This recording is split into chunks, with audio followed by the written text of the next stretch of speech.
Hi! Welcome sa aking YouTube channel. Meron ako ditong ordinary lang na cheese. Mag-slice ako ng cheese. Gagawa tayo ng kakaibang merienda. Sure ako mag-i-enjoy kayo at ako sa gagawin kong merienda. Mag-cut muna ako ng cheese ngayong umaga. Ito yung aking cheese.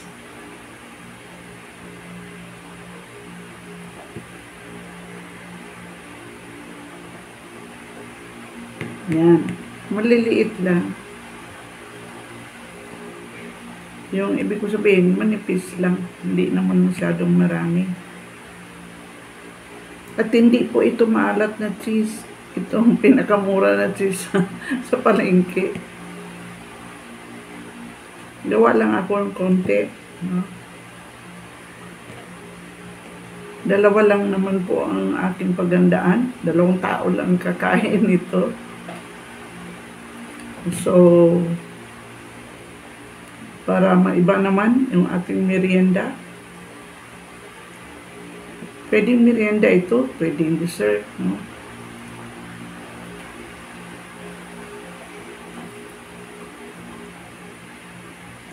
Pwedeng gawin ng mga bata ito, kahit yung mga teenager, no?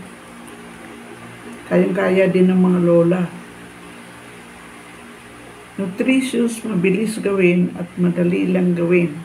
Okay? So, yan ang ating cheese.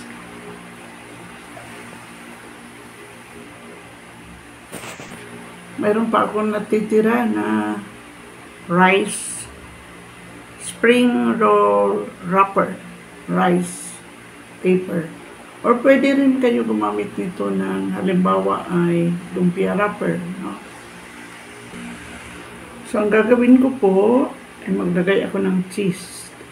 Dito, 3 lang.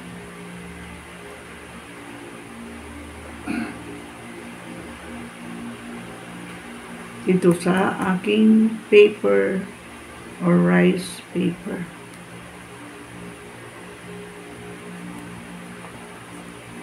And then, maglalagay po ako ng konting tubig dito. Konting tubig lang. Paikot.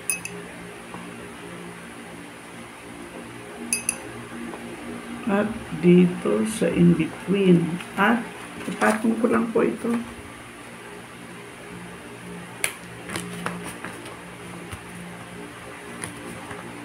There.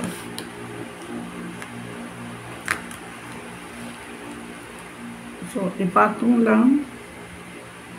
Okay, gagawa tayo ng marami.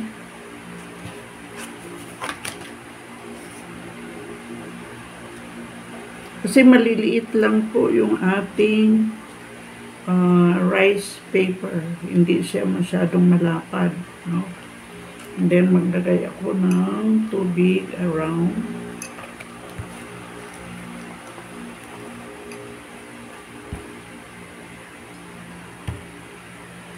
At in between, at ipatong ang aking isang rice paper.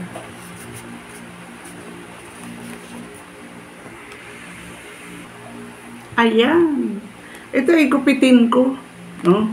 Okay? Tanggalin natin yung dulo. Kunti lang.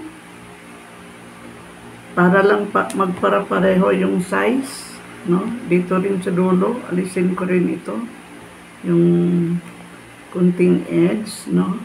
At gupit-gupitin ko po ito sa 3. No?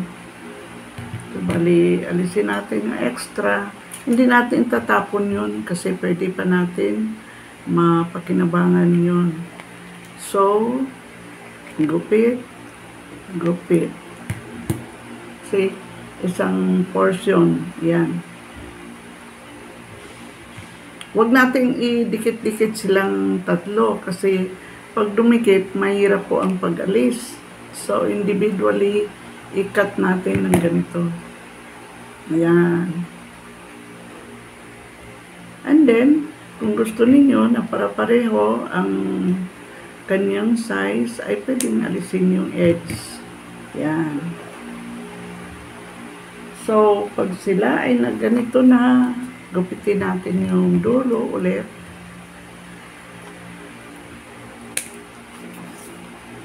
Pwede namang hindi gupitin, pwedeng gupitin, no? Bahala kayo kung anong gusto nyo. Or, pwedeng ibuo kahit na hindi na po diyan gupitin. Pero ako, i-individual ko para masarap ang pagkain ko pagka yan ay naka-individual na nakaganito, no?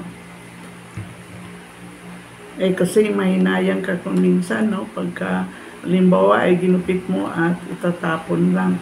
So, hindi natin itatapon yun kasi mapakinabangan pa yan. So, ganito lang ang itsura nun. No? Or, otherwise, alisin mo ito para maganda ang forma. No? Ganun lang po yun, kasimple. Ayan!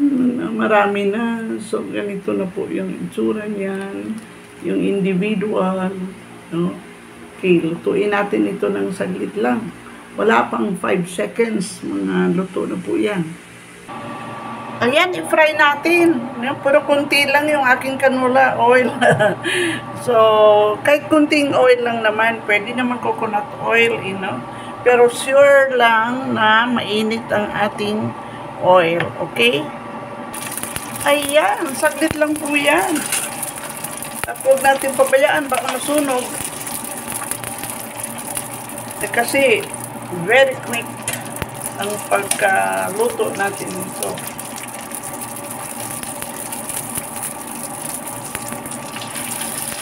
Yan, kailangan lang mainit na mantika. Dumikit.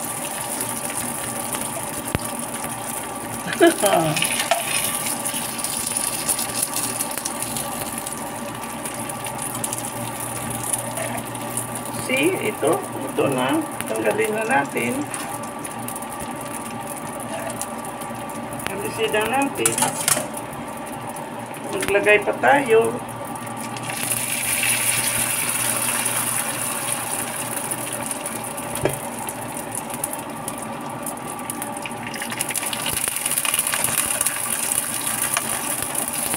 Wow!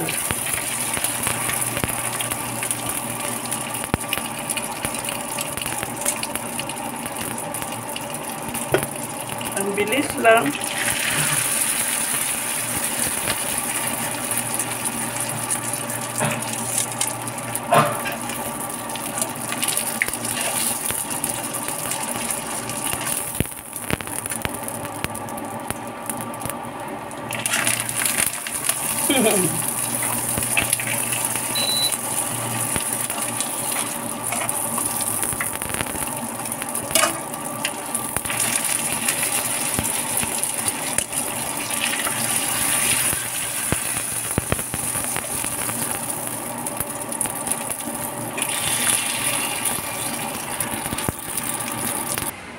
Ayan, at ito na po yung ating finished product, our rice paper crackers. Wow! See this? Try natin.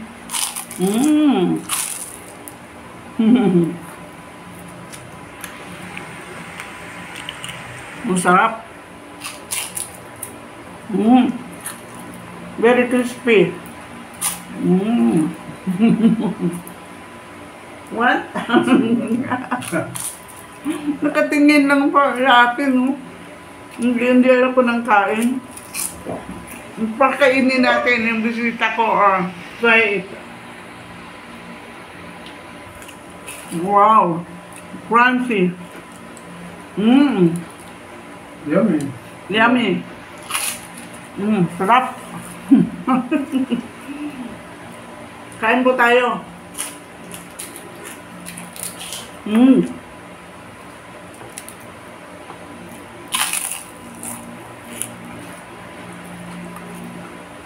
Crunchy sound. Grabe.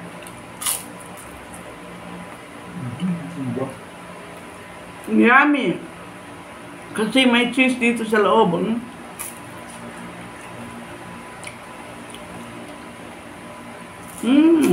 Sarap.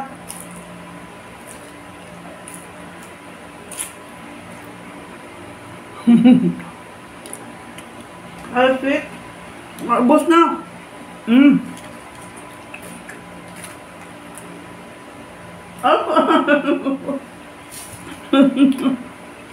Grabe. Sarap po. Yan.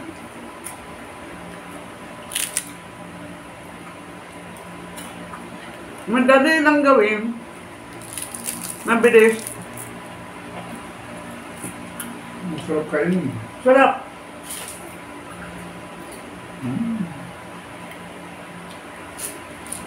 Crunchy. Pwede sa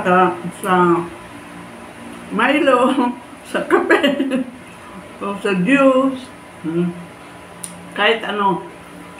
Lalo na kita mo yan ang cheese. Nagme-melt sa loob. Pero very crispy ang kanyang crackers na rice paper. Panalo. Try po ninyo, masarap. Mga kids, mag-i-enjoy po ito sila. Pag nakagawa kayo nito. Kailangan pag nagawa, pang maramihan kasi baka mabitin ka pagka kukunti lang. Sarap po. Bye! Bye. See you in my next vlog. Bye and happy Valentine. Thank you. Belated Happy Valentine. Kasi nasarapan yung aking special guest, yung aking partner in life. My forever. God bless us all. See you. Bye. Bye bye bye bye.